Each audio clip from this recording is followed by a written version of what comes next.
welcome to episode 3 of The Donkey Spoke. It is long overdue, and we will not get into the logistics of why it is now, but as the song says, when Jesus says yes, nobody can say no, so here we are. For those who are tuning in for the first time, I'm joined by my good friends Crystal. Say hi. And Yemi. Yemi's not going to speak for now.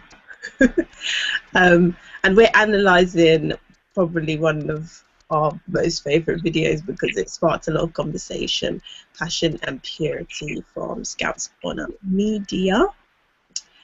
It's sung by Esso, and I'll put a link in the screen to the video. So, without further ado, Passion and Purity. Yemi, because I know this is like, yeah. Wow, yeah. No, yeah, it's one of my favourite videos. It's a dope video. Just obviously, like, the general content of what Esso is talking about, it really, obviously, is something that everyone can identify with. And the way that it's represented in the video, the guy running in and out of the room, feeling trapped, and kind of like, you know, just keeps happening again and again and again. That repetition, I really like that bit. That's my favourite bit.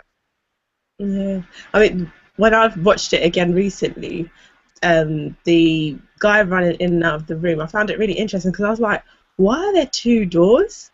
Because usually in a bedroom, there's never 2 doors, if you actually think about it. I mean, obviously the studio's constructed, which makes it even more deliberate because, like, you're not just going to put a door in there for the sake of it. Yeah. And I was thinking about it, I was like, oh, you know, maybe some rooms they have an ensuite, but obviously with him running in and out and we see when he opens the door, it's just basically coming into the same room. I started to think about the fact that, okay, that has nothing to do with it leading to somewhere else. It's kind of like, yeah, this kind of, like you said, this web that he's actually trapped in, which I found really interesting.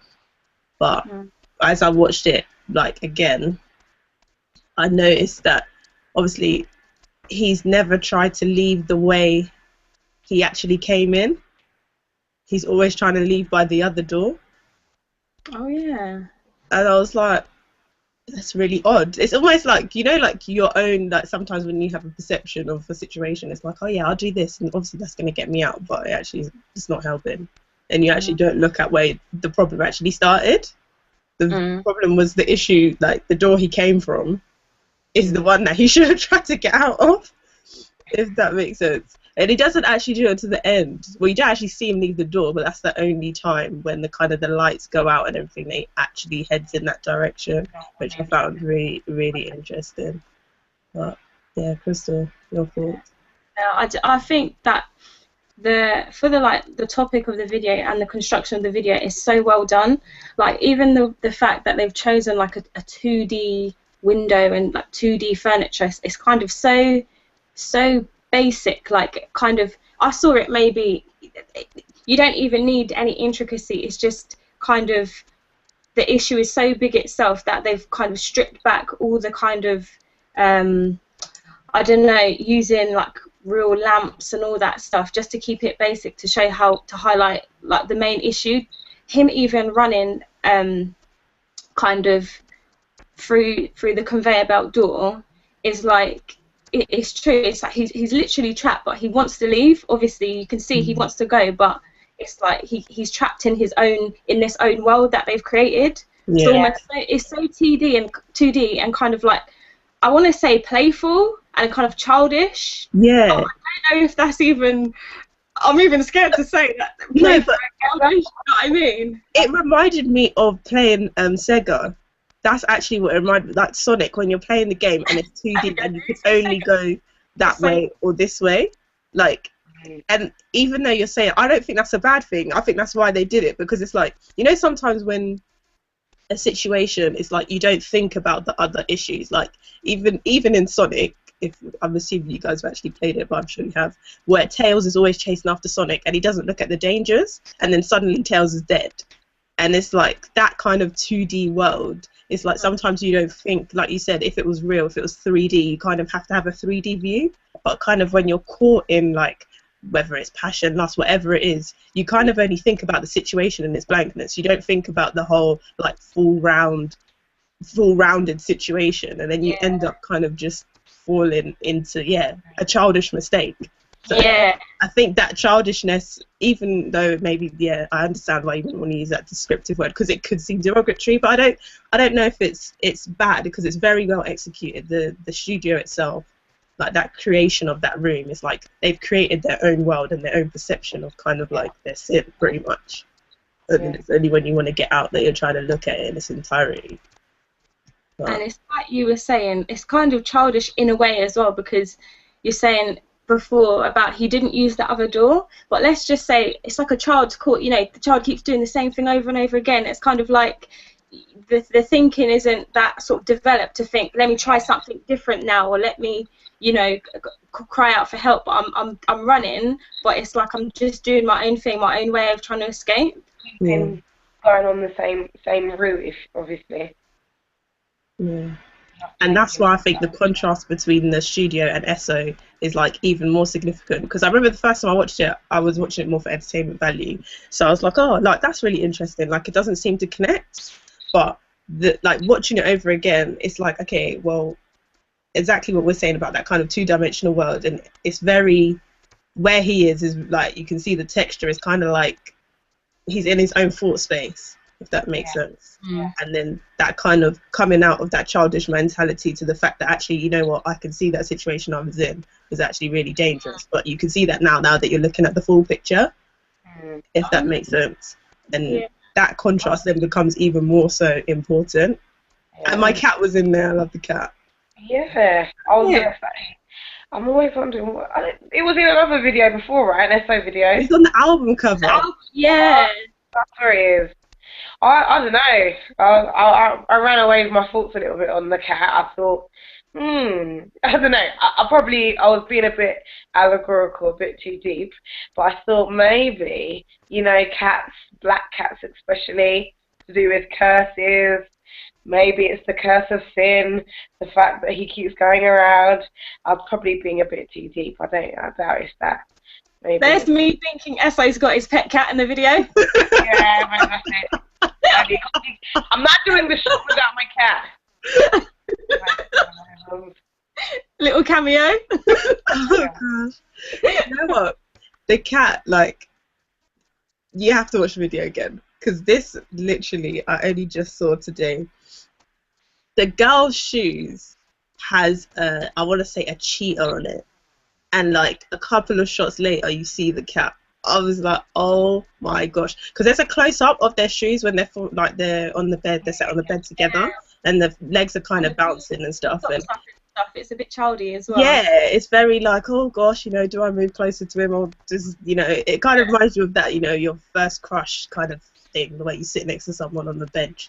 But and their feet not touching the floor was really interesting. But the way her feet was, I was looking at I was like, her feet, the shoes are red, and that looks like either leopard print or something, but I think it's either a cheetah or some sort of cat, and then obviously then you see the cat in the side with Esso. So yeah, I think well, I'm not calling the girl the curse of sin, because that would be a bit far, but you know, the word talks about how beautiful are the feet of those who bring the good news. So if we look at the opposite, yeah, maybe she was there as a predator, but you know, I won't. Yeah, that's kind of how I saw it.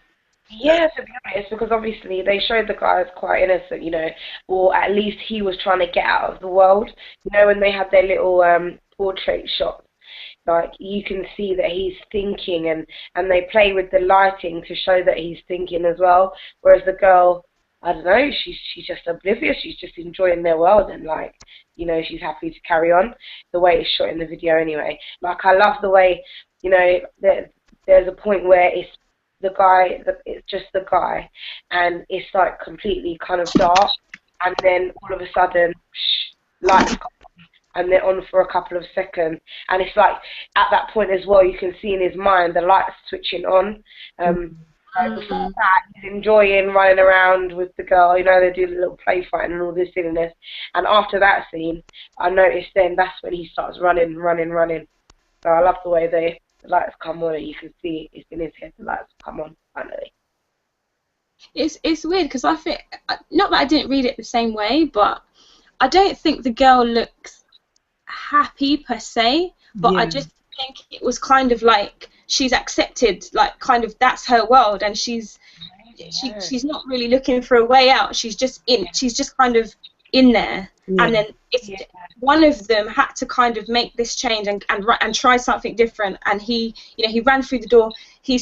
Even when he's going through the door, it's like she's not even really looking. She's kind of just vacant almost. Yeah. Kind of just looking, not at him, she's not really paying attention to what he's doing, but it's like like he said, when his mind is set to escape now, and even though he might not be getting anywhere, it's like he's attempting to leave, but she's just kind of in that world, and she's kind of got the little dress on, and it's like she's adopted that kind of childish way now. Do you know what I mean? Yeah.